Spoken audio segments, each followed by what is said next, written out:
제 자신에게 이 세상에 온 이유가 뭘까 물어봤습니다. 마음속에서 한 단어가 튀어나왔습니다. 바로 사랑이었습니다. 그동안 제 주변의 모든 것들, 제가 만났던 사람들과 겪어왔던 일들을 돌이켜보면 내면의 충만함과 환희로 가득 찬 느낌이 듭니다. 제 자신이 이 모든 것을 사랑하고 있었다는 것을 느끼지 못했을 뿐, 제 주변은 늘 사랑으로 충만되어 있었습니다. 그 따뜻한 사랑의 마음을 무심으로 다른 사람들에게도 전달해야 할 게 아닌가. 제 주변을 더 따뜻하게 만들고 싶다는 생각에 기뻤습니다. 이것이 이 불자가 이 세상에 온 원력입니다. 불법에 대한 환희심을 안고 앞으로 나아가고 있으며 끊임없이 공부를 하려고 노력하고 있습니다. 하지만 저의 부족함이 그대로 느껴집니다. 말이 많고 제 자신을 늘 누군가를 도와주는 입장에 놓고 있으며 다른 사람들이 잘 이해를 하지 못하는 큰 이치만을 말하고 또 다른 사람들로부터 이해를 받지 못하는 것 같은 불만을 하는 면도 있었습니다. 이에 대해 생각해 보았습니다. 이 세상에서 제 자신을 완전히 이해해 줄 사람이 있을까? 제 자신이야말로 자신을 가장 잘 알고 있는 사람이었구나. 부처놀이를 시작하면서 제 자신을 관찰해 보았습니다. 제 자신에게서 일어나는 디테일한 감정 하나하나를 부처님을 찾아온 작은 아이로 생각하고 이들을 위로하고 격려하였습니다. 이런 방법을 통해서 번뇌에서 벗어나게 되었고 질책이 아닌 같은 방법으로 또 다른 사람을 대해야겠다는 것을 깨닫게 되었습니다. 다른 일을 돕는다고 생각했지만 사실은 근본적으로 누구를 돕는 것이 아니라는 것을 느꼈습니다. 이에 대해 다시 깊이 있게 생각해 보았습니다. 사실은 모든 사람들과 사물들이 저를 도우러 온 존재들이었고 저 역시도 그 누군가에게는 그들의 수행을 돕는 조연일 뿐이었습니다. 본인이 변화를 하고자 하는 의지가 있어야만 결과가 변하는 것이라 생각되었습니다. 어떻게 해나갈 것인가? 가장 진실된 자신으로 살아가자. 저희 모든 모습들을 있는 그대로 드러내자. 어떠한 수식도 없이 진실되게 자신을 관찰하고 부족함이 발견되면 고쳐나가자. 누구를 돕는다는 생각에서 벗어나자. 그런 결론을 내리게 되었습니다. 제 자신이 즐거움만을 추구하는 게 보이기 시작했습니다. 문제는 즐거움에 빠지는 순간 알아차림을 잃어가게 되었고 과대망상을 하게 된다는 점이었습니다. 또 자신의 생각에 갇히게 되는 경우도 있었습니다. 그러다 보니 알게 모르게 자신의 생각을 타인에게 강요하는 경우도 있었고 이로 인해 상대에게 고통을 주기도 하는 자신을 발견하게 되었습니다. 어떤 틀이 과연 내 자신을 속박하고 있는 것일까에 대해서도 생각해 보았습니다. 다른 이들이 저의 어떤 부분을 받아들였으면 하는 마음이 작용하고 있는 것이 아니었을까 그런 생각이 들었습니다. 요즘 특히 스승님과 사형들이 참 그립습니다. 그리움이 앞설 때마다 스님과 사형들, 그리움의 대상들을 마음속으로 관해 봅니다. 또 그 과정에 대화도 나눕니다. 혼자 힘으로 해결하기 힘든 부분은 마음속으로 스님께 청법을 합니다. 스님께서 해주셨던 법문도 되뇌어 봅니다. 그 과정에서 왜 이런 번뇌가 생기게 되었는지 근원을 찾게 되었고 해결이 쉬워졌습니다. 또 스님께서는 늘 저와 함께 있고 늘 저를 지켜보고 있다는 것을 느끼게 되었습니다. 생각만 하면 스승님께서 바로 나타난다는 말의 진의가 무엇인지 알 것 같습니다. 점차 제 자신과 대화를 하는 시간이 늘어나고 있습니다. 또 자신이 있는 모습을 그대로 받아들이는 게 익숙해졌습니다. 문제가 생기고 번뇌를 느낄 때마다 이 모든 것들이 제 자신을 성장시켜주는 과제이구나 하는 생각이 들면서 환희심이 생깁니다. 모든 변화를 통해 무상을 느껴가는 과정이 내면으로부터 말로 표현할 수 없는 환희심을 느끼는 그런 과정입니다. 야, 우리 상고고한테 다 같이 박수 좀 쳐주자. 大家都给上高高鼓掌。 야, 상고고, 니 다음에 스님이 중국 가면 니 업어줄게. 이야, 니는 스님이 니한테 전달해주고자 하는 대의를 이미 다 간파하고 있네. 이제 이번 법회가 끝나면 사실은 또 언제 법회를 해야 할 수 있을지 사실은 기약이 없어. 묘변이한테 스님이 저번에도 말했거든. 사실은 스님보다 묘변이 네가 사람들한테 이 사람들 교화는 더 잘한다. 우리 제자들이 스님보다 더 이 사람들을 홍보위생하는 거는 더 잘한다 그랬어. 종교를 초월해서 아무리 나쁜 사람이라 할지라도 그 사람 마음속에 선한 마음이 있거든. 아무리 선한 사람이라도 그 사람 마음속에 또 악한 마음이 공존을 해. 그럼 이 공존하는 두 가지 마음 속에서 선한 마음을 많이 일깨워서 쓴 사람을 우리는 저 사람 참 착하고 좋은 사람이다 이렇게 말을 하는 거거든.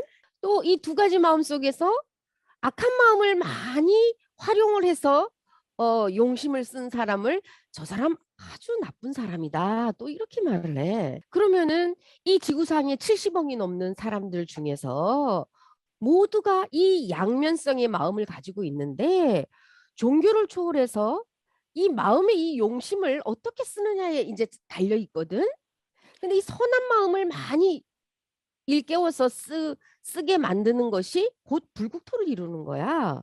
그래서 스님이 산속에서 수행을 하면서 야, 이 세상에 70억이 넘는 이 모든 사람들의 선한 마음을 일깨워 주는 게 내가 해야 되는 일인데 고심에 찾는데 어느 날 스님이 문득 내가 이 세상에 온 서원을 딱 보니까 나는 나와 함께 온 제자들만 찾아내면 되는 거야.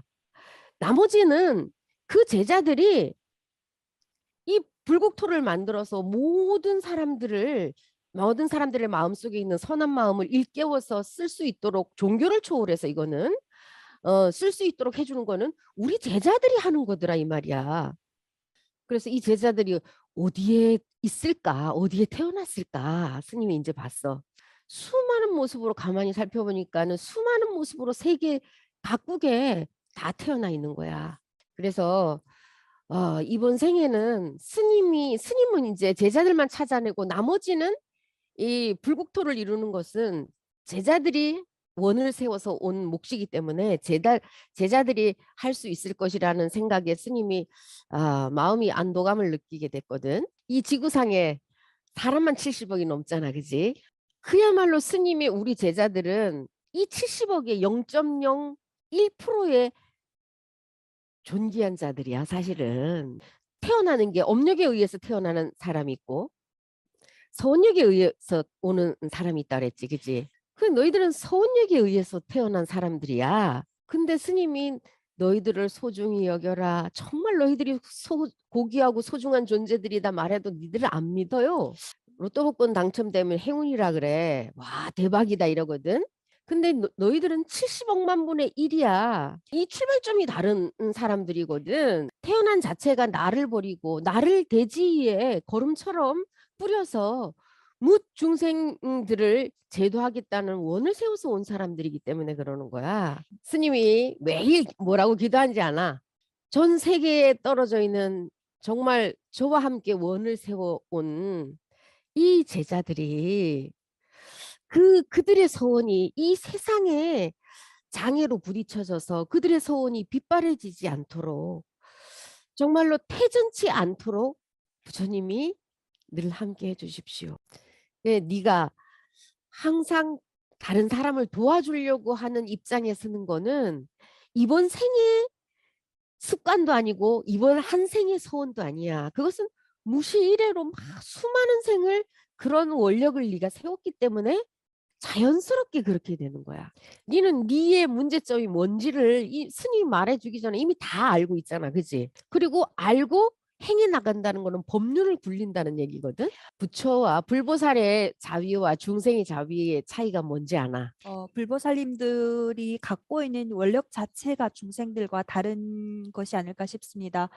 불보살님들은 자신이 갖고 있는 지혜를 이제 아낌없이 중생들을 위하여 회항하고 또 중생들이 자기 자신을 찾아갈 수 있는 방법을 제시해 줄 수 있고 그런 부분에서 원력 자체가 중생들과 다를 게 아닐까 싶습니다. 그러면은 상고고의 자비와 불보살의 자비가 다른 점이 뭐야?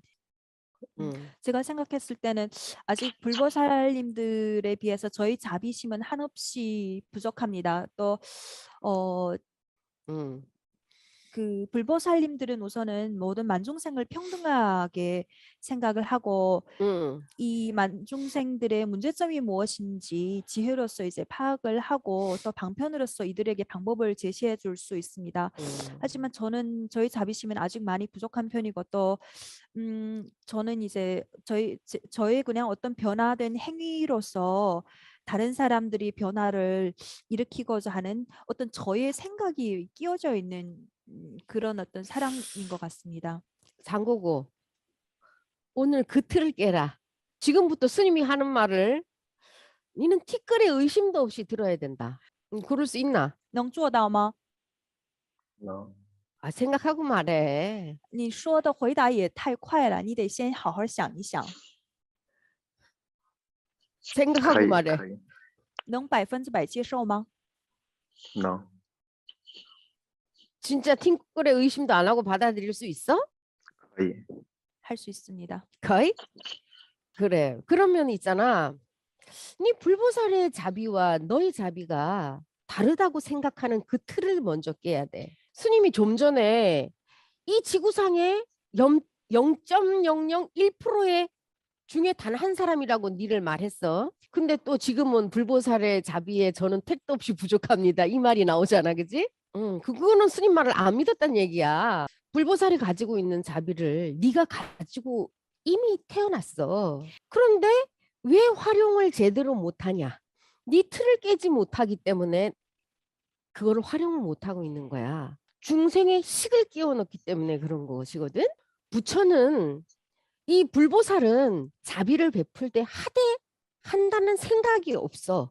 자신을 대주위에 뿌려서 썩어져서 거름이 될지라도 자기가 썩어서 거름이 된다 한다라는 생각도 없어. 그냥 내가 해야 되는 일이기 때문에 원이기 때문에 할 뿐이야.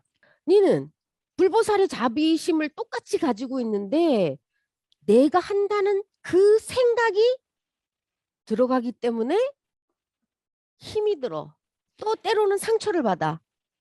힘든 사람을 보면 내가 저 사람을 도와줘야 되겠다라는 항상 그 상태에 들잖아, 그지? 근데 지금부터는 있잖아. 도와줘야 된다는 생각 자체도 놓고 그냥 네가 해야 될 일이기 때문에 하는 거야, 그냥. 왜냐하면 네가 그거 하려고 태어났거든. 그럼 네 임무니까 자연스럽게 그냥 하는 거야. 이거를 세상에 스님이 아까 말했지. 70억만 분의 1의 확률을 가지고 있는 사람인데 이 세상 사람들이 어떻게 네 마음을 알겠냐. 스님이 가장 너희들을 생각하면 마음이 아픈 게 뭔지 알아? 그러면서 스님이 또 이제 막 니들을 생각하면 눈물이 날 때가 있어. 참 니들이 그래 이 미래 말법에 중생들을 제도하러 누가 가겠냐 그랬을 때 다 손들었거든. 저요. 근데 막상 와보니까 너무 세상 사람들하고 너희들이 생각하는 게 너무 다른 거야. 그러다 보니까 어떻겠어? 사람이 있어도 외로워지는 거야, 너희들이. 뭔가 대화를 할 수 있는 영혼의 대화를 할 수 있는 사람이 없는 거야. 사람 주위에 너무나 많은데. 그래서 스님이 가장 이제 마음이 아픈 게 그거야, 그거. 너희들이 사람이 있어도 참 외로운 시간을 보내야 되는데 그 외로운 시간 속에서 너희들의 소원이 퇴색되지 않을 수 있어야 되는데 이게 스님이 제일 마음이 아팠던 거거든. 사람들이 부처는 스님이 아까 하대하지 않는다 그랬잖아. 그냥 중생들이 내 마음을 알아주든 못 알아주든 내가 해야 될 원력이기 때문에 할 뿐이야. 대가를 바라지 않고 하는 것이기 때문에 그런 거야. 그러니까 니도 있잖아. 세상 사람들이 때로는 뭔가 네가 정말 최선을 다해서 했는데 그 한 거에 대해서 사람들이 알아주지 못할 때 서운함과 외로움이 들을 수 있어. 그거는 당연한 거야. 이상한 게 아니야. 중생들이 부처의 마음을 어떻게 다 알겠나. 그치? 그건 부처가 돼봐야 아는겨. 부처님이 중생들이 부처님의 마음을 못 헤아린다고 서운해 하겠나. 그것처럼 너도 네 마음을 모른다고 사람들이 때로는 서운해 하지 말고 모르는 게 당연하지. 알면은 저 사람들이 이미 나처럼 다 성원력을 가지고 왔겠지. 안 그러면은 내가 이 세상에 올 필요가 없지. 저 사람들이 그 정도로 다 알고 있으면 내가 제도해야 될 사람이 없잖아. 알겠지? 明白吗？ 그리고 이후로 너의 자비와 불보살의 자비가 다르다라는 생각을 그 틀을 깨야지 진짜 네 자성의 치의의 자비가 부처의 자비가 나올 수 있는 거야. 1100억 화신불이라 그러지. 1100억 화신에 하나가 상고고라 그러면은 믿겠나? 다시 그거 뭐 진심으로 믿는 거 아닌 것 같은데? 这好像不是真心的。 세상의 모든 사람들은 다 저에게 있어서 불보살님이십니다. 그렇게 추측을 해봤을 때 저도 뭐 불보살이 아닐까요?